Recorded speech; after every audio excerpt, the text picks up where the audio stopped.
Hemos presentado una reforma educativa que busca que los jóvenes puedan entrar a la universidad, así de simple. Que la universidad, la educación superior sea un derecho, no un privilegio como lo es ahora.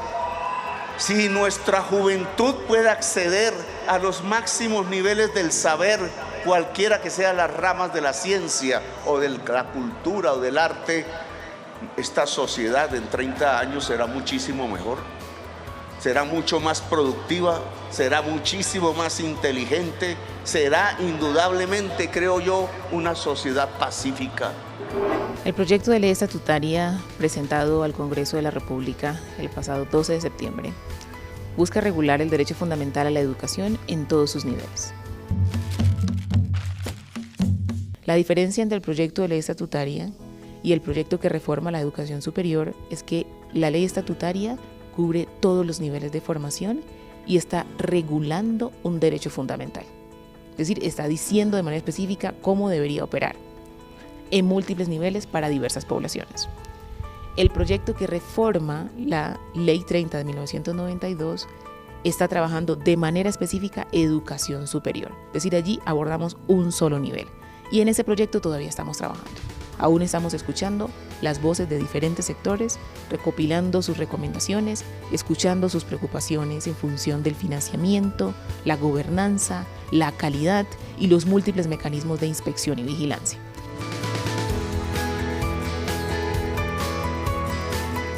La Constitución Política de Colombia en 1991 establece que la educación es obligatoria entre los 5 y los 15 años. Y también tenemos unos avances normativos y jurisprudenciales que han permitido que el sistema educativo se sostenga y podamos garantizar la educación media después de los 15 años y su conexión con educación superior.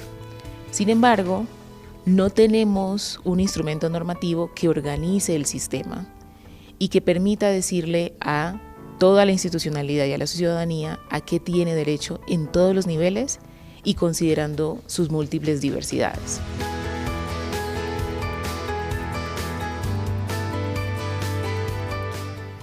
Una apuesta importante es que cada familia debe confiar en el sistema educativo. Este debe ser un sistema en el que todo debe funcionar para garantizar que cada generación encuentra una ruta de formación. Y esa debería ser una aspiración a la que podemos llegar como país.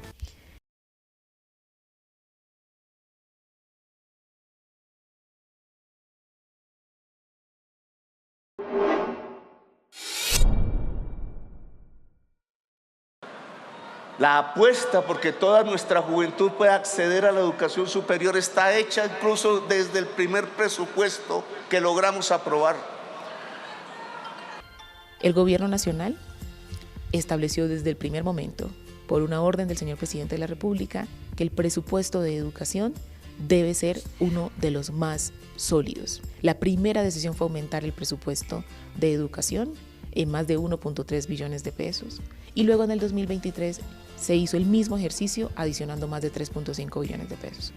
Eso ha llevado al sector a que en el 2023 tengamos un presupuesto de sector de educación que supera los 58 billones de pesos. Y ahora nos preparamos para el 2024 a tener un sector que agrupa más de 70 billones de pesos. Entonces, con una inversión de esa naturaleza y con una apuesta clara por la calidad y por la pertinencia en todos los niveles, en acceso, en cobertura, en permanencia, en infraestructura, en dignificación docente y en la garantía de la diversidad, podríamos garantizar que todos los niveles de formación, local, regional y nacional, en su articulación con las múltiples autoridades, empiecen a garantizar que esas ya no sean promesas de papel, sino que se vayan materializando con el paso del tiempo.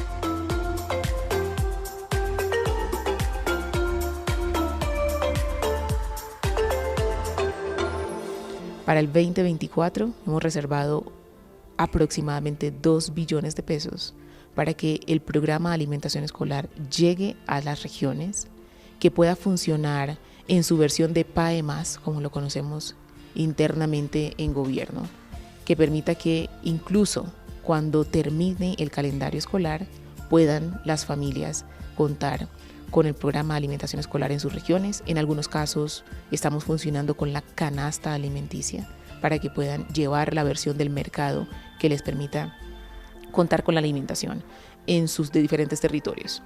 También para el año 2024 estamos trabajando en algunos departamentos que tienen mayores necesidades, también que puedan contar en todos los municipios durante todo el año.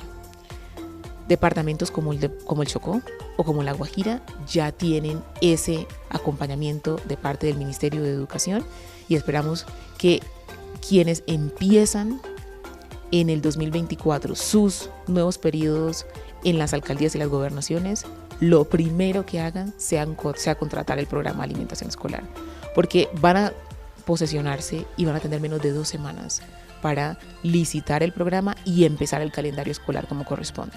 Quisiéramos recomendarles de manera muy especial que esa sea la primera tarea que asumen en cada alcaldía, en cada gobernación, para que no se atrase la prestación del servicio en las escuelas colombianas.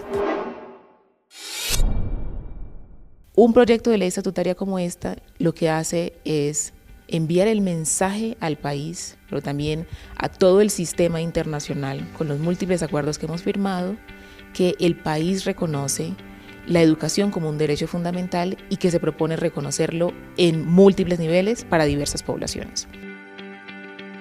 En un primer nivel, en educación inicial. Entonces nos estamos proponiendo que más de 2.700.000 niños y niñas puedan ingresar a preescolar entre los 3 y los 5 años. Entonces, como se redefine la escuela con esta propuesta, es un preescolar de 3 años, que permita que los niños y las niñas puedan ingresar un poco más temprano a la escuela y puedan tener toda la fortaleza estructural de la escuela para potenciar sus habilidades lingüísticas, para potenciar su habilidad para conectarse con los principios básicos de operaciones matemáticas que luego van a cambiar sus trayectorias. Entonces, eso es una gran apuesta a esta ley estatutaria. Y lo que hace entonces es plantear el reconocimiento del gobierno de los avances que ya ha hecho, por ejemplo, la Corte en materia de educación para personas en situación de discapacidad, que hay unos grandes avances en la jurisprudencia, pero la manera como se traducen esas acciones en decisiones específicas, por ejemplo, una escuela, un aula inclusiva, la asignación de un docente tutor o de una docente tutora que acompañe a una persona que requiera lenguaje de señas, que requiera una adecuación específica en el aula o incluso que requiera una adecuación curricular para materializar sus necesidades en el aula, pues eso necesita avances normativos importantes. Este proyecto tiene la posibilidad o le abre la posibilidad al país de, empezando con educación inicial, a todos los niveles de formación, desarrollar esos ajustes.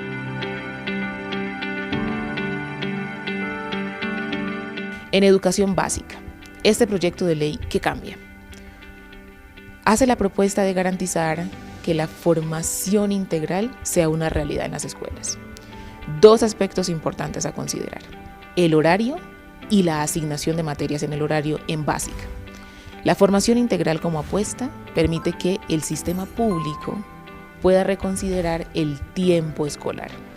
En muchos casos, 3 horas adicionales de formación en la tarde pueden permitir, por un lado, que madres y padres puedan tener la tranquilidad que mientras están trabajando, sus hijos e hijas están en las escuelas recibiendo una mejor formación. Entonces, extender la jornada va a dar la posibilidad que podamos tener mayor formación en artística, en deporte y en programación. Aquí nuestro gran sueño es que podamos tener en el sistema público oportunidades de formación en habilidades digitales que tanto se necesitan, fortalecer la formación deportiva y artística.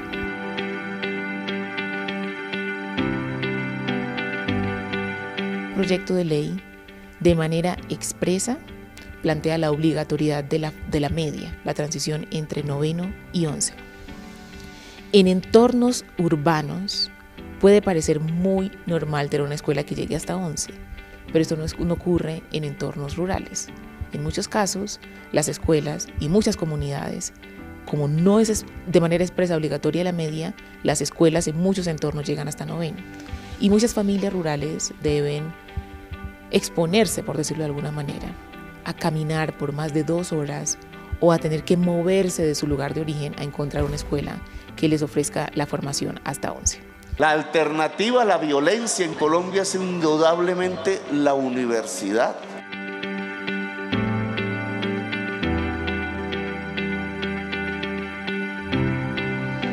Y en el último nivel de formación estamos planteando el derecho fundamental a la educación superior para garantizar que hay una transición, idealmente que sea inmediata, desde la media a educación superior y que podamos hacerle frente a un reto que tenemos ahora.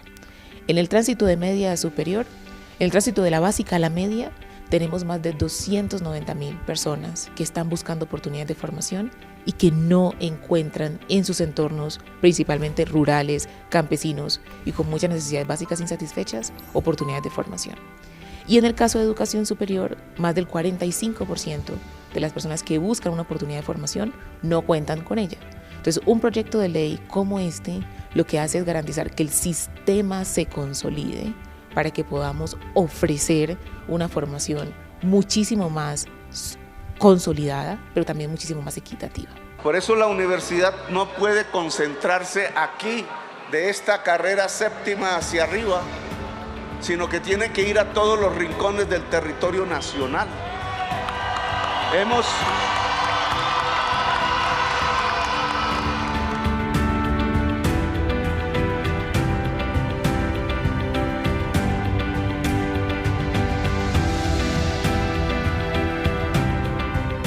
Podemos construir la mejora del sistema educativo colombiano, avanzar en una educación de calidad entre todos. Esto es un trabajo en equipo, porque si lo fundamental nos une, que es el bienestar de los niños, niñas, jóvenes y adolescentes, que puedan cumplir su proyecto de vida y que la educación sea esa herramienta y ese elemento que les permita progresar, pues todas las conversaciones que se puedan dar, toda la profundización que le podamos regalar al sector va a ser muy importante. Yo considero que la ley es necesaria, considero que convertir en derecho fundamental la educación es un paso importante, creo que se debe hacer porque la calidad de la educación, la baja calidad de la educación pública es en parte responsable de un fenómeno muy delicado que hay en Colombia, que es el apartheid educativo, que es esta segregación entre los hijos de los ricos que estudian por un lado y los hijos de los pobres que estudian por otro lado, cada uno recibiendo una calidad de la educación distinta.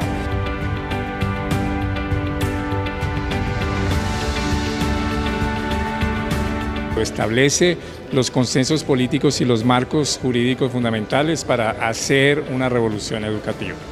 ¿Y en qué creo que se logran esos avances?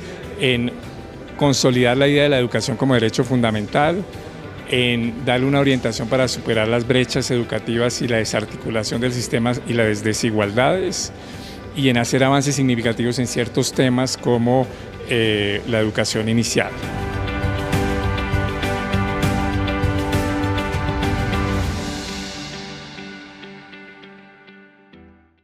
Entonces, ¿qué va a ocurrir? Es 2024-2, el segundo semestre del 2024, cuando idealmente esta ley sea promulgada. Y será el primer semestre de las nuevas autoridades locales, tanto alcaldías como gobernaciones. Lo que sería ideal es que ya tengamos una articulación, gobierno nacional, gobernaciones y alcaldías, para que esté funcionando todos los programas que son esenciales. El programa de alimentación escolar, que podamos decir que en efecto ya se contrató en enero en todas las escuelas y que está garantizándose como corresponde.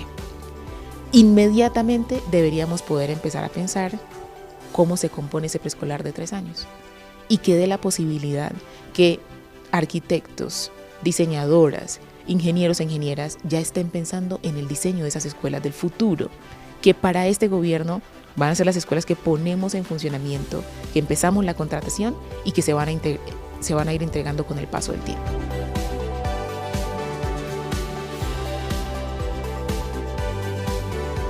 Nuestra visión como gobierno nacional es que los espacios educativos deben ser el centro de la vida comunitaria. Y esto puede hacer la diferencia en muchas regiones. ¿Por qué?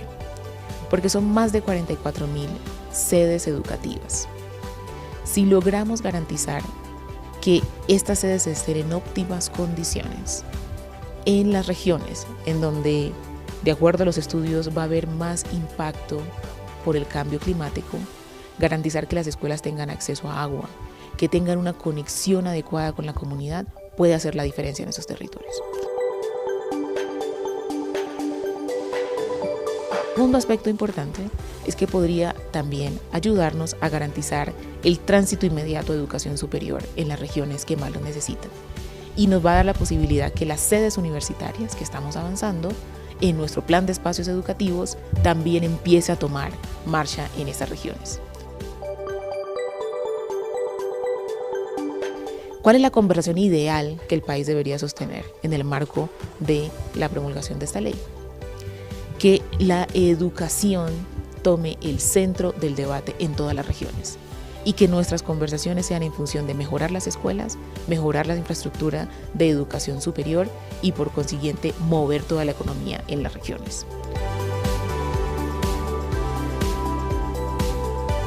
Quiero poner un énfasis en educación inclusiva porque lo que pasa con muchas familias en muchas regiones, por ejemplo, en la zona de Quinchía, Risaralda.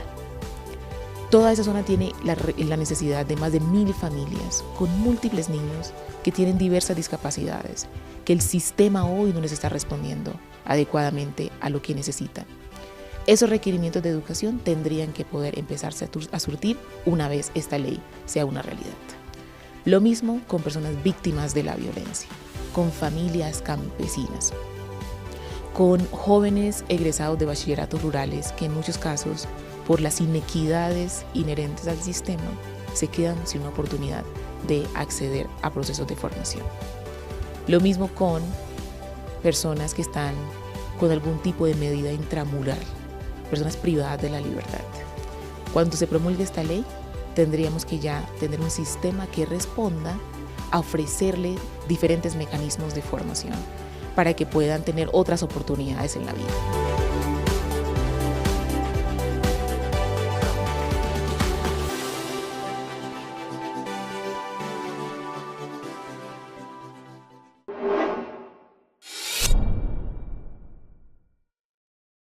Y con las disposiciones especiales que tiene esta ley en el último capítulo, tendríamos que ya pensar nuevas opciones de dignificación de la labor docente. Es fundamental que las maestras y los maestros de Colombia tengan cada vez mejores condiciones laborales, que puedan tener mejores condiciones de egreso del sistema para quienes así ya lo consideren.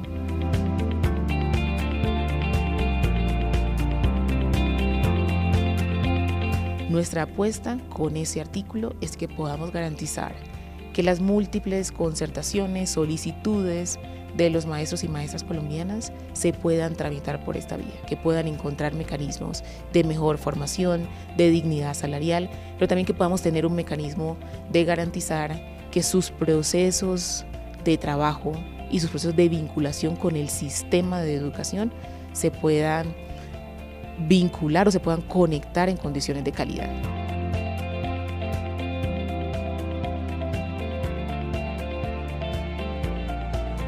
Estamos fortaleciendo las escuelas normales superiores y esta es una apuesta que es fundamental porque permite garantizar que las personas que están en la mayoría en entornos rurales puedan tener la formación que necesitan para enfrentar a esta nueva generación.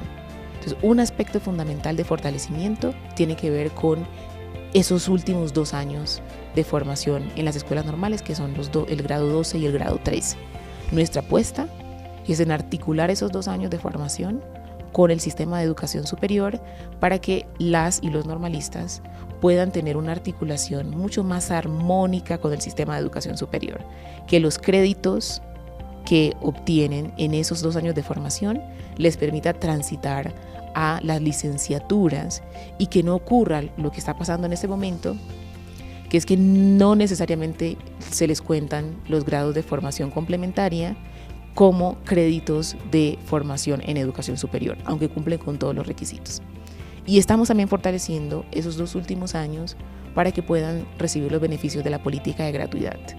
En muchas regiones, quienes pasan en una escuela normal de 11 a 12 terminan pagando el semestre de formación y por el limbo jurídico en el que están, pues no logran potenciar o no logran recibir los beneficios de esos años de formación. Entonces esa es una gran apuesta y sabemos que será un gran legado para el país, porque quienes están formando allí son los maestros y las maestras que van luego a llegar a las zonas rurales dispersas. Entonces es fundamental que quien llegue allá llegue con una formación de calidad, llegue con una formación que permita procesos pedagógicos pertinentes, que respete la dignidad humana, que potencie la diversidad y que nos dé la posibilidad de saber que quienes vienen de esas regiones van a surtir su paso por las escuelas con éxito.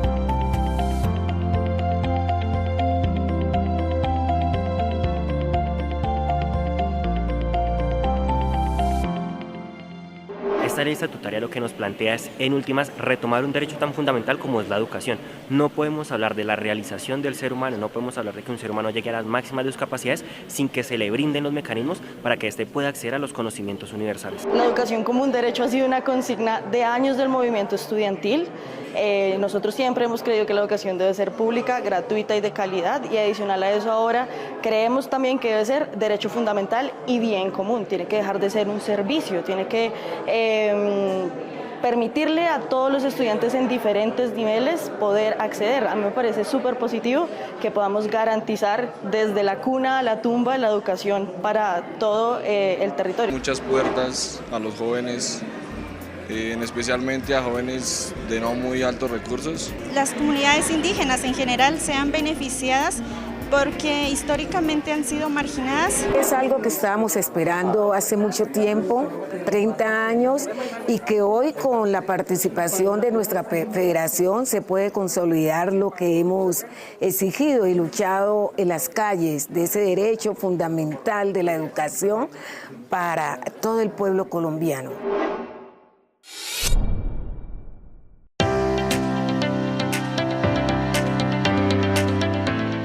Desarrollamos una metodología para construir consensos.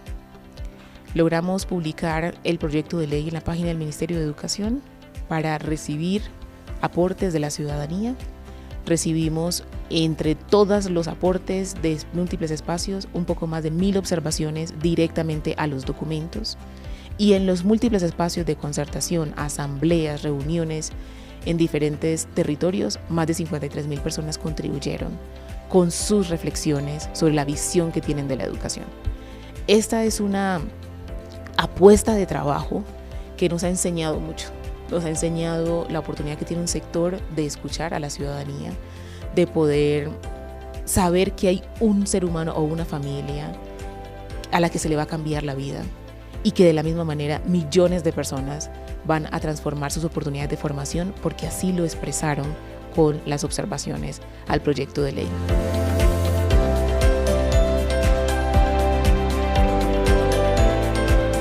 Es que hay mucho poder en escuchar la voz de las personas y en dedicar el tiempo a la escucha, a la construcción de consensos y a la construcción de una visión colectiva del futuro de la educación en Colombia.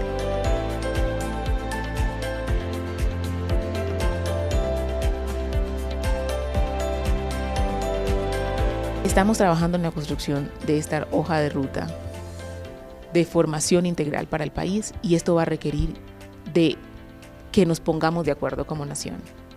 ¿Qué es lo que necesitamos y cuál es la visión que tenemos para el sistema de educación superior? Hay múltiples voces que requieren ser escuchadas aún, por ejemplo en aspectos como la reforma al ICETEX o la reforma al Sistema General de Participaciones, que permita tomar decisiones sobre cómo se va a financiar el sistema de educación básica y cómo se va a financiar el sistema de educación superior para quienes pasan por esa institucionalidad.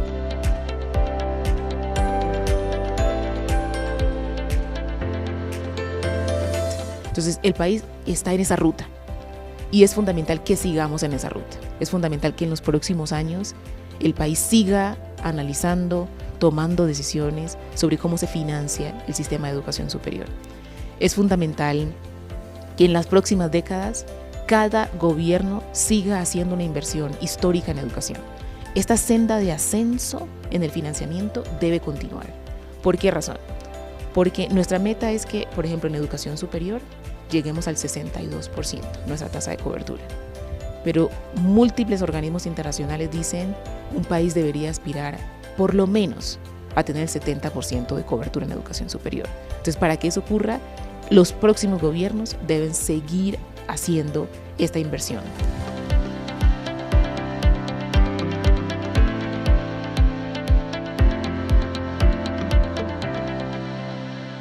Realmente para una buena educación se debe tener pues un entorno en paz, no solo los estudiantes, sino también con el docente. Y el gobierno se está interesando por eso, es porque le importa el bienestar de las personas.